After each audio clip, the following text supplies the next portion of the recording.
Hello friends, welcome to our channel. நம்ம இன்னைக்கு எந்த ஹேர் ஸ்டைல் பார்க்க போறோம்னா சமந்தா ஹேர் ஸ்டைல். இந்த ஹேர் ஸ்டைல் எப்படி இருக்குன்னு சொல்லி மறக்காம கமெண்ட் பண்ணுங்க. வாங்க இப்ப வீடியோக்குள்ள போலாம். எப்போதும் போல நீங்க ஹேரை வந்து நல்லா சிக்கல் இல்லாம சீவிக்கோங்க. சீவிட்டு சைடு கோடு எடுத்துக்கோங்க. சைடு கோட்ல இருந்து காது வரைக்கும் ஸ்ட்ரைட்டா அந்த ஃப்ரண்ட்ல மட்டும் கொஞ்சம் ஹேர் எடுத்துக்கங்க. ஹேர் எடுத்துட்டு நம்ம நார்மலா பின்னுற மாதிரியே 3 பின்னல் எடுத்து ஒரு லைன் மட்டும் பின்னிக்கோங்க. ஒரு பின்னல் மட்டும் பின்னிட்டு நம்ம ஃப்ரெஞ்ச் பிளேட்டில் வந்து right side and left side கொஞ்சம் கொஞ்சமாக ஹேர் எடுத்து பின்னுவோம். இப்போ என்ன பண்ண போகிறோன்னா லெஃப்ட் சைடு வந்து ஹேர் எடுக்காதீங்க. ரைட் சைடில் இருந்து மட்டும் கொஞ்சம் கொஞ்சமாக ஹேர் எடுத்து நீங்கள் நார்மலாக பின்னுற மாதிரியே பின்னிட்டு வாங்க. ஃப்ரெஞ்ச் பிளேட் பின்னுறது தான், லெஃப்ட் சைடு இல்லாமல் ரைட் சைடு மட்டும் எடுத்துக்கோங்க.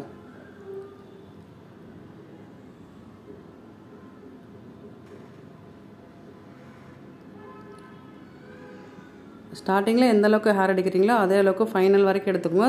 கீழே ஸ்ட்ரைட்டாக கொண்டு வராமல் கொஞ்சம் கேர்வாக கொண்டு போங்க. தலையோட மிடில் வரைக்கும் கொஞ்சம் கேர்வாக கொண்டு போனீங்கன்னா சின்னதுலேருந்து பெருசு வரைக்கும் உங்களுக்கு பார்க்கறதுக்கு வந்து அழகாக இருக்கும். இடையில வந்து அப்பப்போ சிக்கு இல்லாமல் சீவிக்கிட்டிங்கன்னா உங்களுக்கு நீட்டாக வரும்.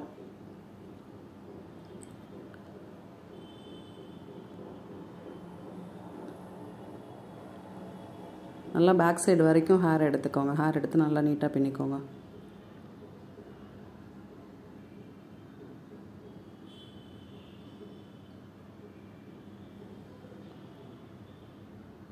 இந்த வீடியோ சப்ஸ்கிரைப் பண்ணாமல் பார்க்குறவங்க மறக்காமல் சப்ஸ்கிரைப் பண்ணிடுங்க. ட்ரை பண்ணி பாருங்கள். கண்டிப்பாக ட்ரை பண்ணிவிட்டு எந்த அளவுக்கு உங்களுக்கு ஒர்க் அவுட் ஆகுதுன்றதை மறக்காமல் கமெண்ட் பண்ணுங்கள். அந்த பின்னல் முடிச்சுட்டு ரைட் சைடு பின்னினதை மட்டும் நீங்கள் வந்து பின் பண்ணிக்கோங்க. நல்லா டைட்டாக பின் பண்ணிக்கிட்டிங்கன்னா உங்களுக்கு லூஸாக வராது. சேம் அதே மாதிரியே லெஃப்ட் சைடு, ரைட் சைடு எந்த மாதிரி பின்னமோ அதே மாதிரி தான் லெஃப்ட் சைடும் பின்ன போகிறோம்.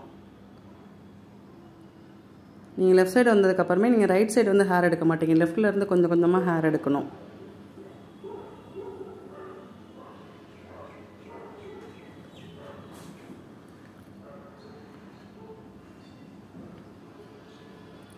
அதே மாதிரியே ஃபைனல் வரைக்கும் பின்னிட்டு அதையும் சேர்த்து பின் பண்ணிக்கோங்க சென்டரில்.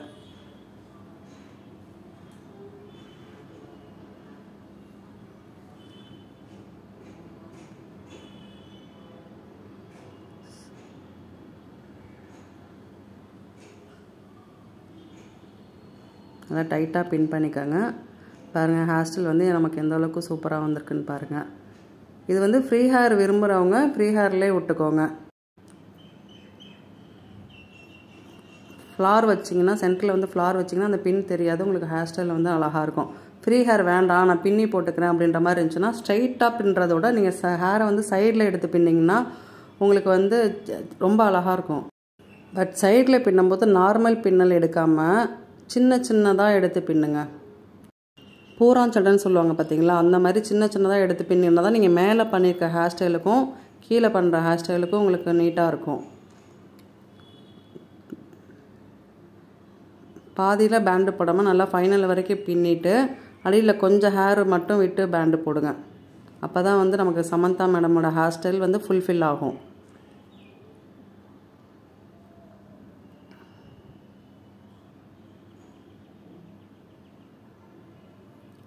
இந்த வீடியோ உங்களுக்கு பிடிச்சிருந்துச்சுன்னா மறக்காமல் லைக் பண்ணுங்கள் ஃப்ரெண்ட்ஸ். உங்கள் ஃப்ரெண்ட்ஸ்க்கு எல்லாத்துக்குமே ஷேர் பண்ணுங்கள். டைட்டாக பேண்டு போட்டு கம்ப்ளீட் பண்ணியாச்சு ஹேர் ஸ்டைல். இப்போது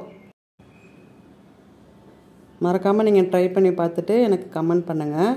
தேங்க்யூ ஃப்ரெண்ட்ஸ்.